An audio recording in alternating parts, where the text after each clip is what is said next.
All right, gang. Welcome to this episode of Why Won't My Race Car Make It to Work?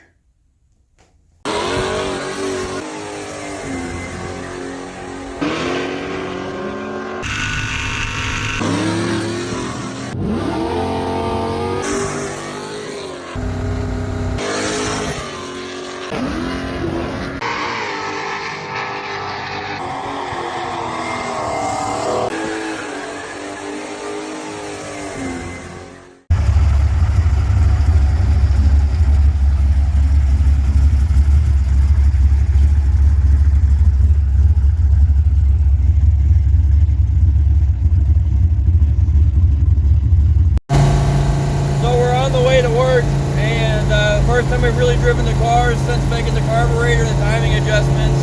Cruising down the highway, we're running like 11.5 to 1 air-fuel ratio. A little bit rich for what I'd like, so I got my WAF racing kit with me today. We'll probably make a jet change at lunchtime at work. We'll see how it goes, but yeah, we'll see. All right, so we're stopped now at idle. It's running about 11.5 to 12ish, so I'm probably gonna turn the idle, lean it out just a little bit at idle too, and hope that kind of leans it out across the whole range real quick. I'm at the gas station, just stopping for a quick top off here. I'll just leave it running. Should be fine. I'm gonna give it a little bit more idle too. I think it's a little bit lower on the idle than what I'd really like.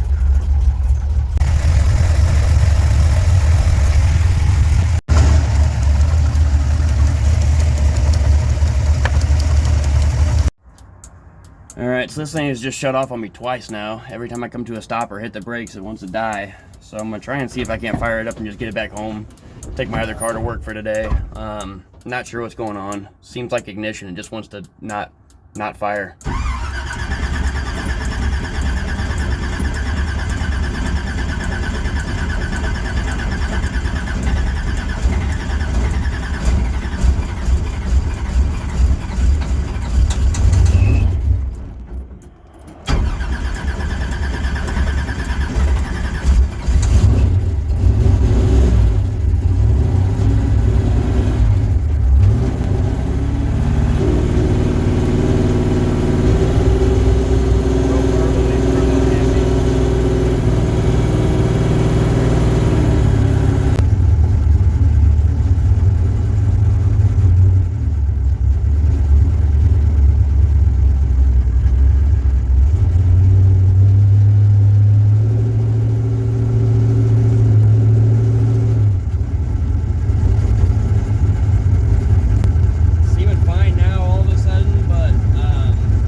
Things it might be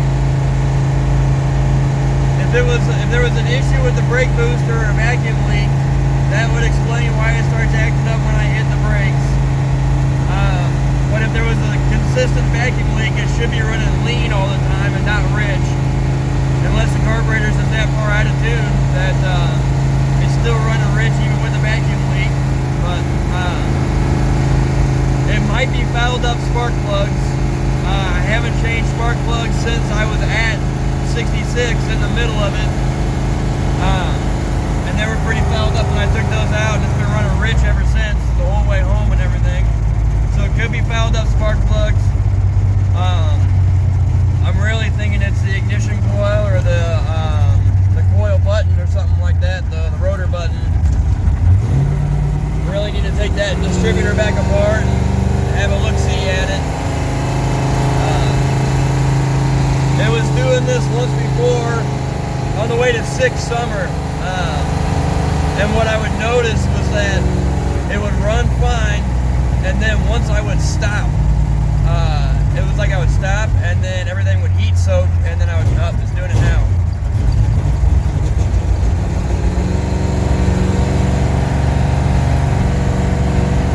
Once I would stop, it would seem like the coil would just kind of heat soak or something like that, and then it would just start missing. And it's kind of doing that now too. It was running fine until I stopped at the gas station. Once I stopped at the gas station, it started acting up. Get back on the highway, it runs fine again, and then once I stop at the stoplight, it starts acting up. So, yeah. Probably that coil. The video I made a couple weeks ago where I was replacing the distributor gear on a recommendation from JRD Motorsports, he come back and recommended after he watched that video and said that I had the wrong rotor button in there too, and suggested a different one that's meant for an HEI ignition with an MSD box like I have. So I ordered that. It came in a couple of days ago, but I haven't put it in yet.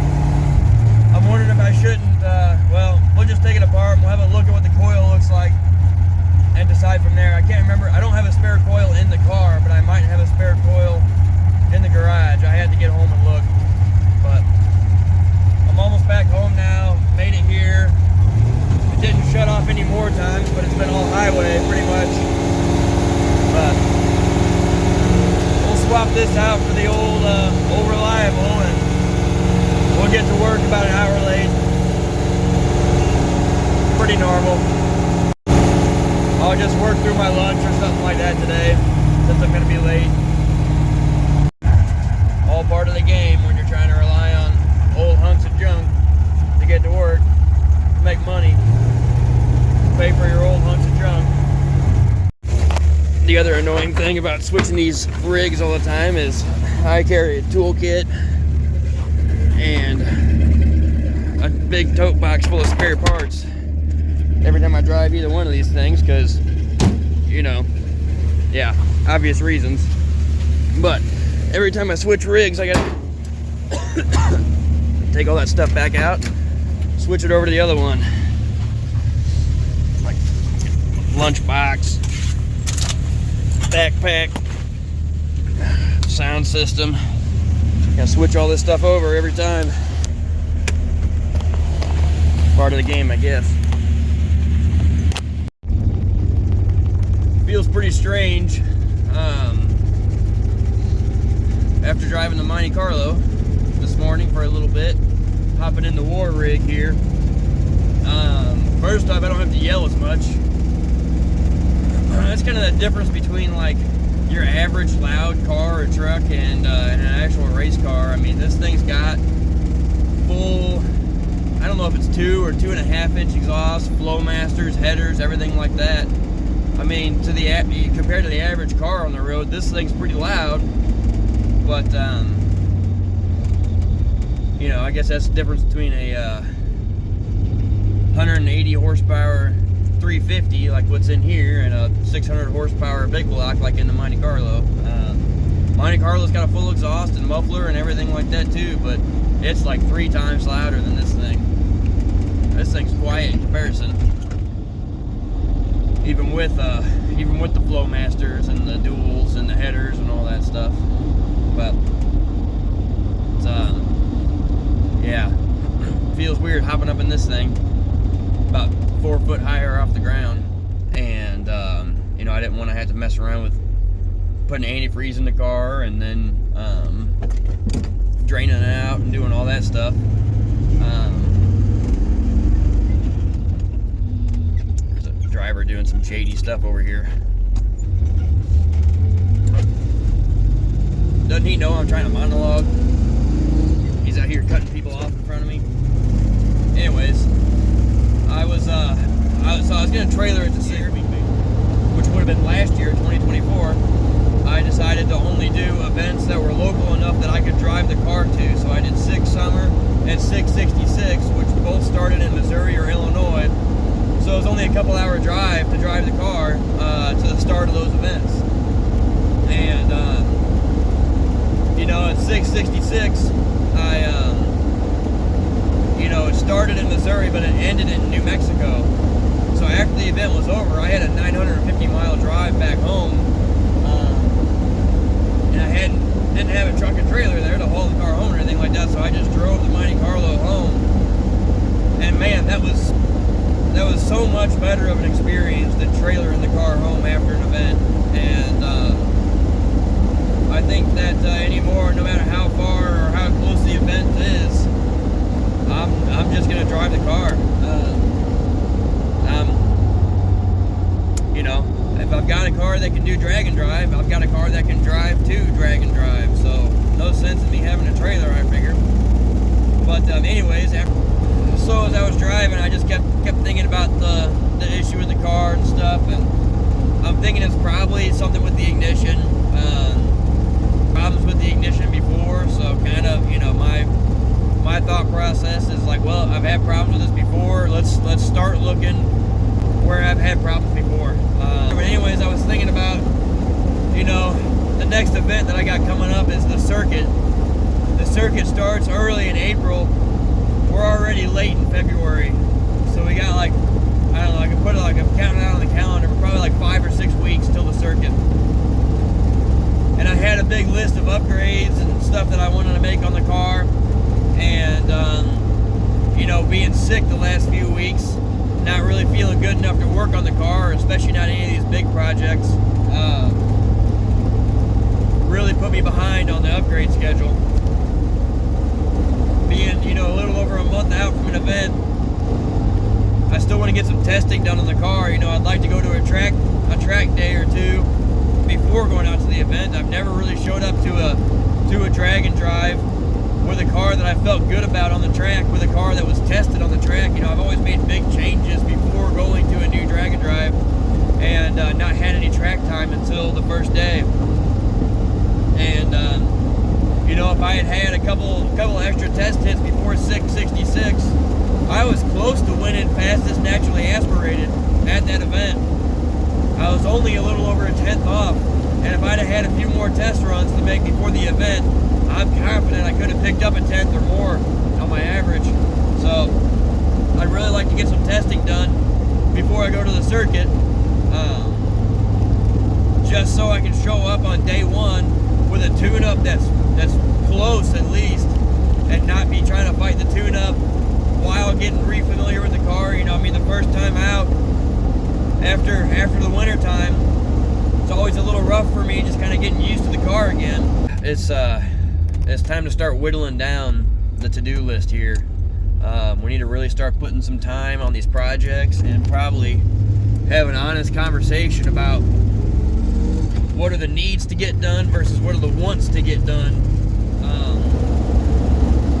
I think the real thing that's going to help me is getting some test time on the car. So I probably really need to prioritize fixing the things that are wrong and then testing the car, and not try and focus on doing too many upgrades or anything like that. So a little backstory here. Last year, I daily drove this car for about 6 months while I was shopping for a new daily driver. Drove it to work every day, freezing cold weather, 0 degrees, whatever. I got it running and I drove it to work, and it was fine. It gave me almost no issues. I had a couple little bitty issues here and there, but for the most part, drove it to work every day, no issues. Then I got a new daily driver.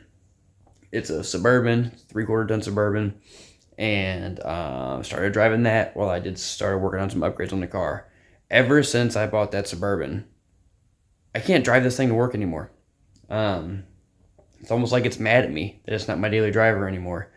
But I've tried on 3 separate occasions over several months to drive this car to work, and 3 times it's let me down. First time, Transmission totally wasted.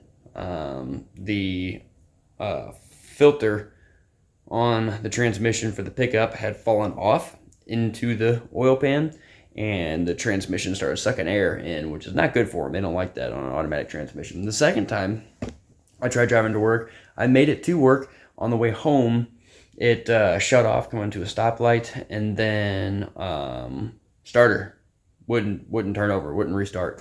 Couldn't get it to restart. Had to walk to the auto parts store, buy a starter, put the starter in a parking lot where it died, and then get it the rest of the way home. But it was this time doing some of this ignition on the way to work, burbling and carrying on and whatnot last year. Ignition just started cutting out. At that time, it ended up being coil. So that's the first thing I'm gonna check this time, because I've had a problem with it before. So having it die way out in the sticks on my drive to work, I decided to turn around and head home. See what it looks like, and then kind of go from there. Kind of gave up on it this time. Spark plugs are probably fouled, but we're gonna start tearing into it and see what's going on with it.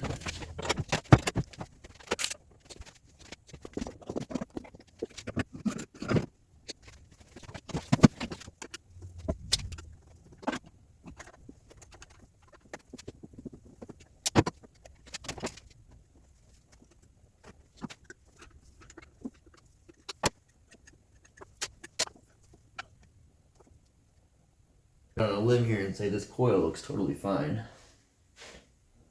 On a recommendation again from JRD Motorsports on Instagram, I'm gonna change out this little rotor button here to a different style. He recommended for using a HEI distributor with an ignition box like the MSD box. He recommended a specific MSD brand low resistance button. I did order one of those. I haven't put it in yet, but we're gonna go ahead and put that in. I don't think that's gonna solve our problem because this one looks fine, but it should keep this one from becoming a problem later on. So this is MSD part number 8412. It came with a new I gotta be honest, insulating washer. I'm not real confident. And a little baggie That's with this little tiny button in it. The coil looked fine. This sure looks show you what almost it looked identical like to the because one it that looks came out of like a there. brand new coil But just came out of the box. When they're not fine, what we're they'll gonna look put it like in anyways. is, I'm sure the one that came out of here was not an MSD so brand. as long as it's not melted, it's usually fine. So we'll probably save that the next other thing one we're gonna just in start case. doing We'll keep that in the spare parts is kit. coming in here and changing some spark plugs. It's possible that this thing has just been running so rich that it's fouling out all these spark plugs, and so we're gonna come in here and start checking out these spark plugs, see what they look like, and yeah, maybe sometimes it's just running so rich that it can't actually burn, and that's what's causing our issues and making me think that it's an ignition problem. So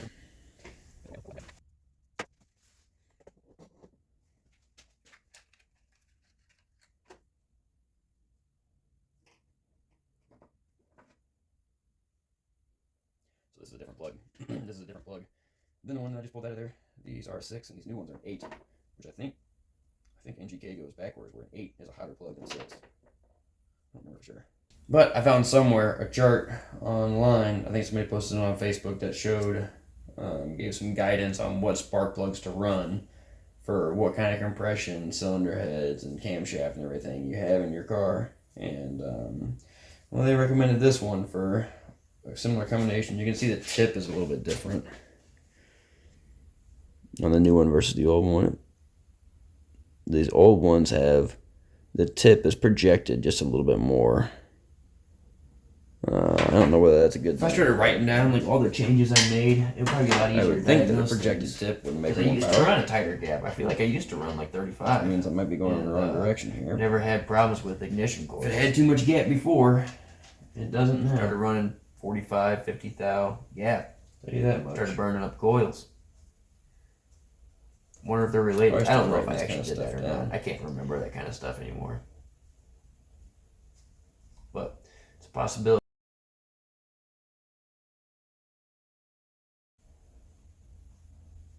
I know at one time I used to run tighter plug gap. And then I opened it up because I read on the internet that you could open it up.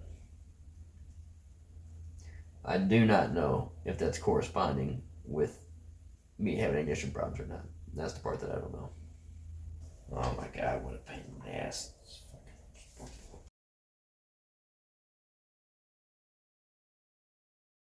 I really do hate these headers for changing spark plugs. Some of the best fitting headers I've had in the rest of the car to the frame rail and stuff like that, but they just do not fit for spark plugs. Alright, that one's tight.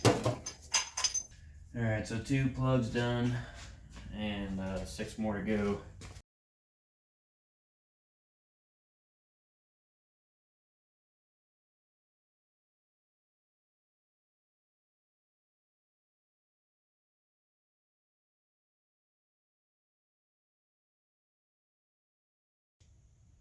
Trying to get a good look in this spark plug hole and see if the threads look okay. I'm worried that I might have cross-threaded this spark plug. I'm trying to put it back in there, and it looks like there's some metal shavings there. So chances are I cross-threaded that guy. If you're unfamiliar with what a cross-threaded spark plug means, it means taking the cylinder head off. Kind of having a bad time right now. But think about this one. Might just go to bed, sleep on this one. I don't know. So at this point, I'm really thinking this head's gonna have to come off. It needs what it needs, you know. I don't think I want to try and helicoil it in the car. So I think it's gonna have to come off. People do this in the parking lot at Drag and Drive. I shouldn't be complaining about doing it at home, but just unplanned work sucks.